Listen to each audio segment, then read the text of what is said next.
Corinthians vai decidir no Rio de Janeiro. Já trouxemos logo na abertura da nossa área sobre as finais da Copa do Brasil. O Timão abrindo na Neoquímica Arena, assim como foi na Taça Libertadores da América. É claro que os corintianos não querem o mesmo fim.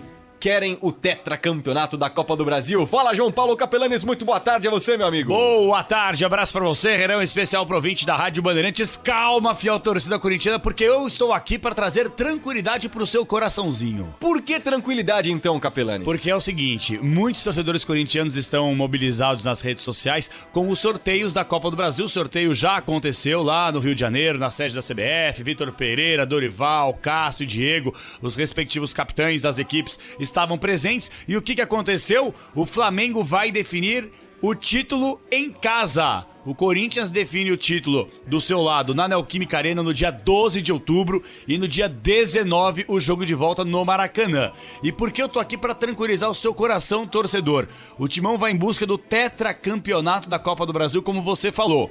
Em 1995 ganhou onde, Herrero? No Fora de Estádio casa. Olímpico. Em 2002, onde ganhou? Jacaré. No Cerejão. Em 2009, ganhou onde? No Beira-Rio. Então o Corinthians nunca venceu uma Copa do Brasil jogando nos seus domínios. Então anote aí, 12 de outubro, ida Neoquímica Arena, volta a Maracanã dia 19 de outubro, Herrerão.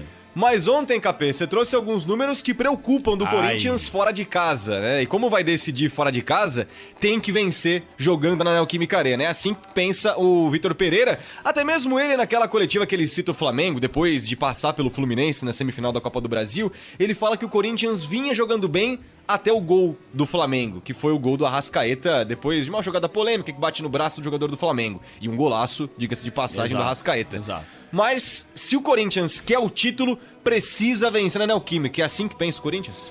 Cara, é difícil, Herrerão. O Corinthians tem que chegar vivo no Maracanã. No mínimo. Na verdade chegar vivo. Ali. E sabe o que eu acho muito louco isso, cara? Que assim, o time do Flamengo é melhor que o do Corinthians? É melhor que o do Corinthians. Acho que todo torcedor corintiano também, até o mais clubista, sabe. Pô, o time melhor é o Flamengo. E significa que o Flamengo será campeão? Não. A história do Corinthians não é fazendo média, não, mas mostra isso, cara. Quantas vezes a gente não viu o Corinthians com o time fraco, ruim, quarta força e não sei o que, pega e bate campeão. Cara, só do Corinthians ter chegado à final da Copa do Brasil, já é, entre aspas, um título pra um time que trocou de treinador no meio do caminho, que contratou jogadores em meia temporada, que perdeu os jogadores na última janela recente. Então, assim, cara, é um time que tá, se for comparar em relação à estrutura, planejamento da temporada, tudo bem que o Flamengo também trocou muito de técnico, mas olhem os jogadores que o Flamengo tem, não dá ainda pra comparar. E outra coisa, o torcedor corintiano sabe mais do que eu. O Corinthians com o Renato Augusto é um, sem Renato Augusto é outro. E o Renato Augusto está 100% e estará no campo de jogo sem nenhum tipo de problema pra esses dois confrontos. É o que a gente torce e é o que a gente vive expectativa. E o Corinthians até lá vive expectativa também de recuperar o volante Maicon, que tá desde aquele jogo da Libertadores com uma fratura no pé, que ele acabou tomando aquela pedrada do Thiago Maia no primeiro minuto praticamente do jogo.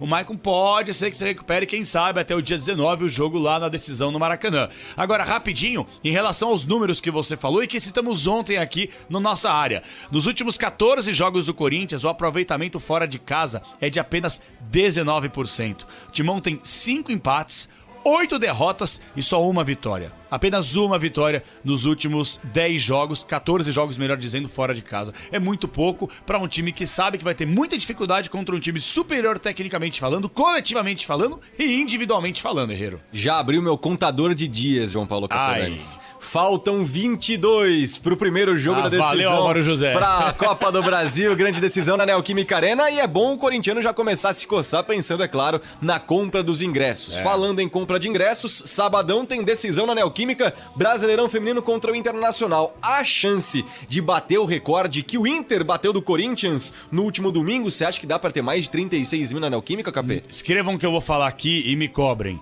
Não há a menor chance do Corinthians colocar menos de 36 mil torcedores na Neoquímica Arena nesse sábado. Hashtag invasão por elas. Hashtag invasão por elas. Torcedor que não tem compromisso. Eu vou falar uma parada pra você. Eu tava conversando com 2 amigos meus hoje, um palmeirense e um São Paulino. Isso é verdade, não tô fazendo média, papo reto. Tava conversando cedo sobre outras coisas e os caras estavam me perguntando como é que funciona pra comprar o ingresso. Aí eu falei, cara, através do site, aquela coisa toda, você vai atrás, pipi, e os dois vão comprar o ingresso porque querem assistir a final do Campeonato Brasileiro Feminino, justamente porque é uma coisa histórica, né, cara? Nunca na história desse país nós tivemos um estádio com mais de 36 mil torcedores, como tivemos no último fim de semana entre Inter e Corinthians no Beira-Rio. E o Corinthians, que não divulga a parcela... Olha só, o Corinthians é macaco velho. O Corinthians não divulga a parcela de ingressos do futebol masculino. Não fala 25 mil, 40 mil vendidos. Mas no feminino tá fazendo contagem. 10 mil, 15 mil, 20 mil. Justamente o engajamento para que a invasão por elas aconteça. Deixando sempre o convite. Sabadão teremos transmissão aqui na Rádio Bandeirantes da final do Brasileirão Feminino a partir da 1h da tarde. O aquecimento e vamos até às 8 da noite, né, Capê? Exatamente. Estaremos juntos a partir da 1h da tarde com concentração, 1h30 abertura da Jornada Esportiva Bandeirantes e depois o pós-jogo. Eu vou falar a verdade, tô torcendo pro Corinthians ganhar. Porque vai ser da hora o pós-jogo, fiel torcida acompanhando a gente, colocando voltando isso pra casa. Vai ser da hora demais, Então, vai, Corinthians!